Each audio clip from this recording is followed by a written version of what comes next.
Сәлем достар, сіздермен бірге қысқаша кино. Осы шығарылымда сіздерге «Казахи против пришельцев» фильмін қысқаша айтып беретін болам.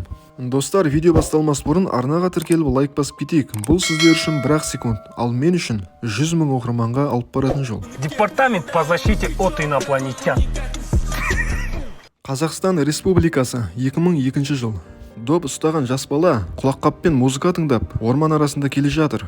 Кенеттен музыканың даусы құбылып, плеер істен шықты. Ал қолындағы добы төмен қарай домалап кетті. Ізінен жүріп бала добын көтергенде, кенеттен бір жарық пайда болды. Сөйтсе бұл өзге ғаламшарлық корабль екен. Ал артына қарағанда өзге ғаламшарлықтың өзін көреді. Сонда бала сөмкесін тастап қаша берді. Ал өзге ғаламшарлық оның сөмкесін алып, корабліне мініп жай ғана ұшып кетеді.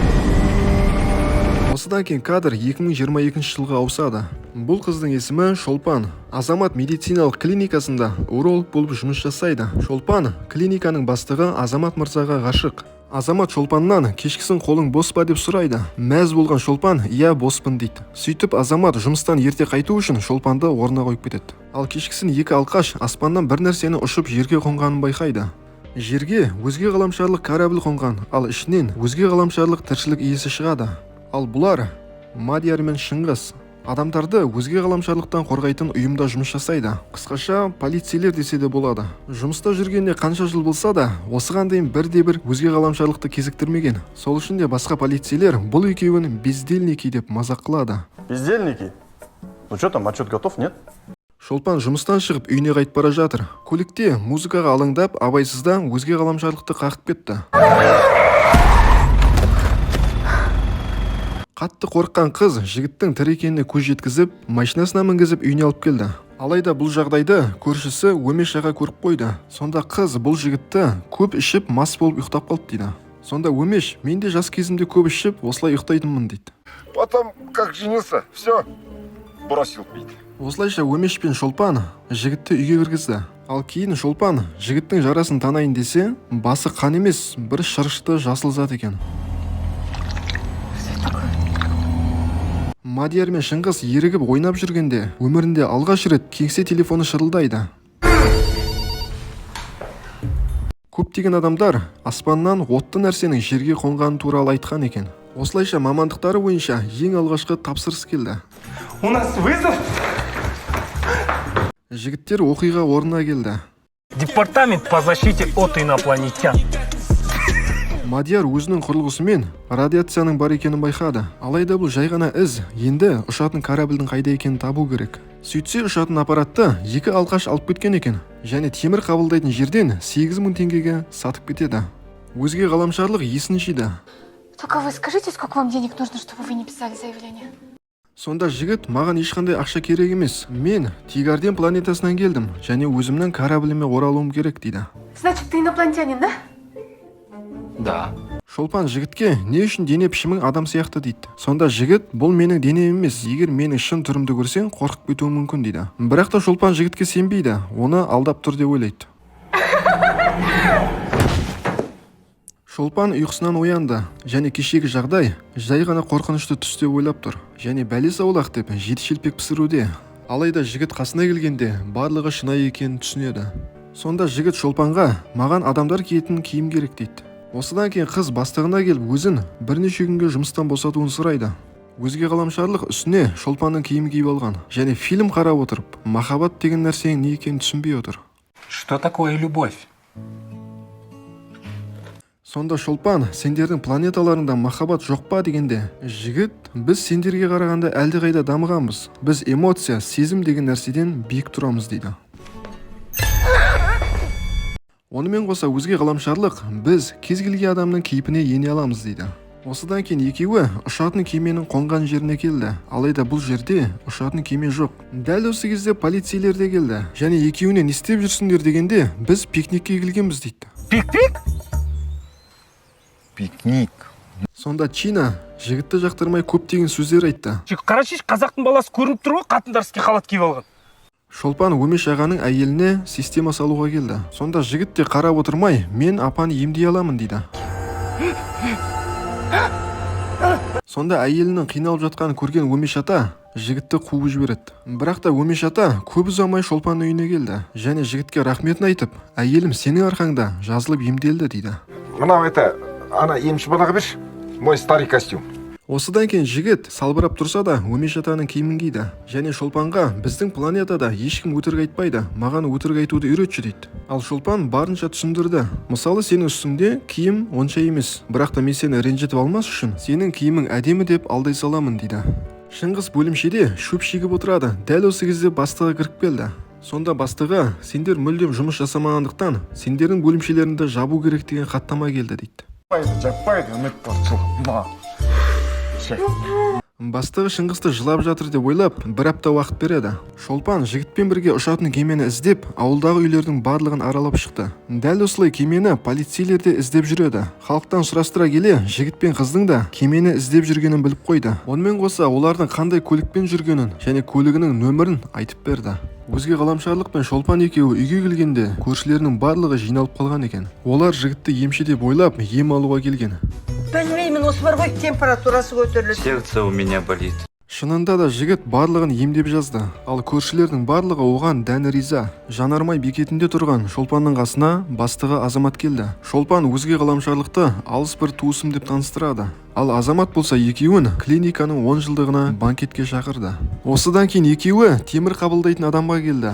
Бірақ та темір қабылдаушы ұйықтап жатыр екен. Екеуі жігіттің ұшатын кемесін тауып алды.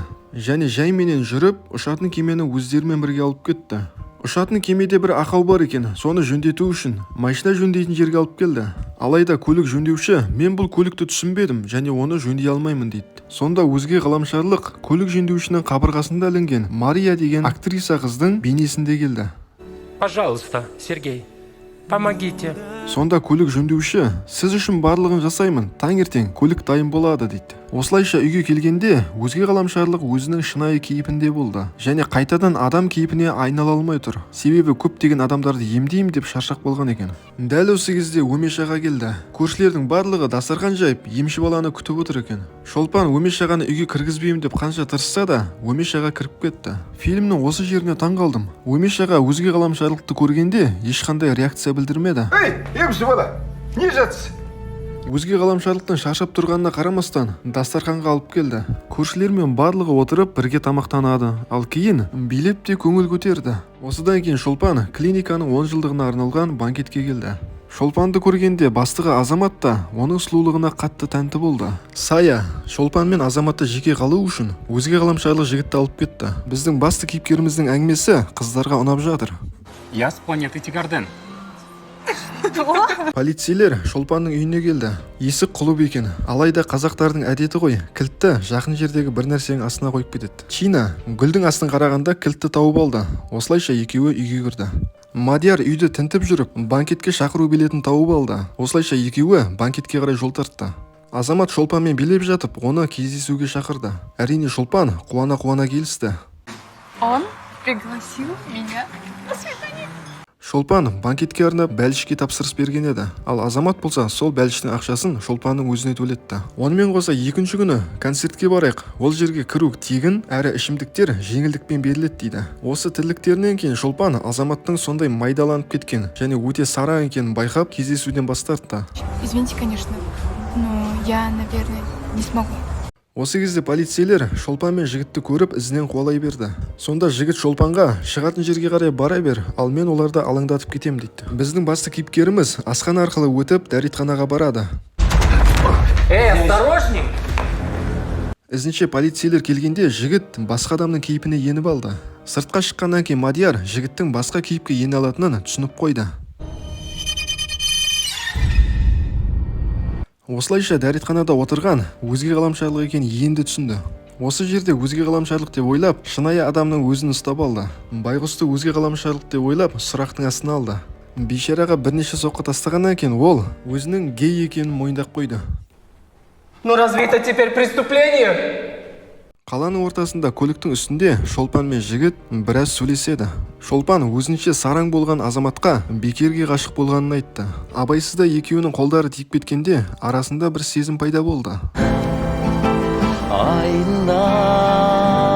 Дәл осы кезде екі алқаш келіп олардың ойларын бөліп жіберді. Мы домой уехать не можем. На поезд денег не хватает. Сонда жігіт көмектесемін деп шолпанның бүткіл ақшасын беріп жіберді.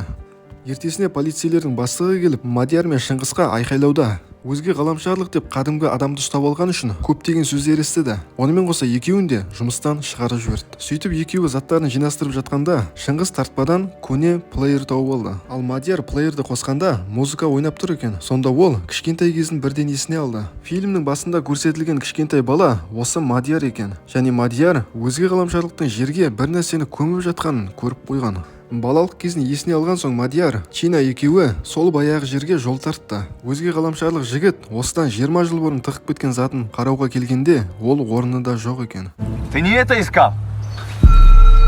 Фу, ё-моё. Өзге ғаламшарлық Мадиярды бірден таныды. Және 20 жыл бұрын осы жерде көріскенін айтты. Мадияр қатты таңғалды, ал кейін қолыңды көтердіп қару кезеңеді. Может, договоримся? Қазақпыз ғой. Мадияр бұл заттың не екенін сұрайды. Сонда өзге ғаламшарлық, оны тезірек маған беріңдер, барлығы кеш болмай тұрғанда дейді. Басты кетірмей, руки за голову деді ма, значит, руки за голову ема. Сөйтіп үшеуі көлік жөндеушіге келді. Көлік жөндеуші ұшатын корабльді жөндеп қойған екен. Және жасаған жұмысы үшін ақысын сұрайды. Көйтің қыста кеш бар. Понял? Осы кезде сыртта көліктің дауысы шығып, Шыңғыс сыртқа шықты. Ал өзге ғаламшарлық пен Мадияр екеуі алысып кетті. Шамалы уақыттан соң Шыңғыс пен Шолпан екеуі ішке кірді. Ал өзге ғаламшарлық Мадиярдың кейпінде. Енді Шыңғыс қайсысы Мадияр екенін ажырата алмай тұр. Это же я, Мадияр. Мадияр? Нет, это я, Мадияр. Сонда Шыңғыс қатты қобалжып, көптеген сөздер айтты. Және абайсыздан Мадиярды атып жіберді. Шыңғыс қорыққаннан далаға қашып кетті. Ал өзге ғаламшарлық Мадиярдың жарақаттанған жерін емдеп жазды. Сонда өзге ғаламшарлық біздің планетамыз жойылу үстінде, және өзінің жерге түскендегі мақсаты жер бетінде олар үшін тіршілік бар ма жоқ па соны анықтау еді. Сол үшін де 20 жыл бұрын жерге тіршілік көзін анықтайтын құрылғыны тастап кеткен екен. Енді соны алуға келген кезде осындай жағдайлардың барлығы орын алған. Алайда жердегі адамдармен араласқаннан кейін бұл жерді жаулап алуды болдыртқым келмейді. Сол үшін де Тигарден планетасына қайтадан барып, бұл жерде өмір сүру мүмкін емес деп айтамын дейді. Яғни өзге ғаламшарлықтарға жер планетасы өмір сүру үшін ыңғайлы болса, олар жер планетасын басып алмақшы екен. Это тебе за то, что не рассказал мне про свою гребаную миссию. Шыңғыс бастығына хабар берді. Осылайша полицейлердің барлығы өзге ғаламшарлықты ұстауға келе жатыр. Вот они! Давай быстрее, давай сейчас упустим, давай быстрее! Шолпанның көршілері өзге ғаламшарлықты қорғау үшін полицейлердің алдына тұрып алды. Осылайша өзге ғаламшарлық орманның ішінде корабльді іске қосты. Тигарден планетасында ешкім өтірік айта алмайды екен. Сол үшін де оларды сендіру біздің басты кейіпкерге қиындық тудырмайды. Я умею врать. Это я его научила. Жігіт алдымен Мадиярмен қоштасты. Ал Шолпанға жеке қалып, оған жақсы адамсың дейді. Және екеуі бір-біріне сезімін білдіре алмай, жай ғана жылап қоштасады. Ну, прощай, мой инопланетянин. Дәл осындай кезде қазақтың жігіттерінің намысы оянып кетеді емес пе? Қазақтың жігіті жетпегендей. Полиция келем дегенше, өзге ғаламшарлық көмектескендеріңе рахмет деп өзінің планетасына қарай ұшып бара жатыр. Ұшатын кемеде жігіт кеудем қатты соғып тұр. Бұл нағылған сезім деп қатты таңғалуда. Сөйтіп ақыры бұның махаббат екеніне көзі жетті. Перепонял. Что такое любовь? Осы кезде полицейлер де келіп жетті, бірақ та бәрі өте кеш. Біздің басты кейіпкер өзінің планетасына барып, жерде ешқандай тіршілік көзі жоқ дейді. Арада 1 жыл өтті. Шолпанды көруге жер планетасына өзге ғаламшарлық жігіт келді. Фильм осылайша аяқталады. Достар, егер де видео ұнаған болса, арнаға тіркеліп лайк басып кетейік. Ал келесі видеоларымды бірінші болып көру үшін қоңыраушаны да басып қой. Ал әзірге аман сау болыңдар достар.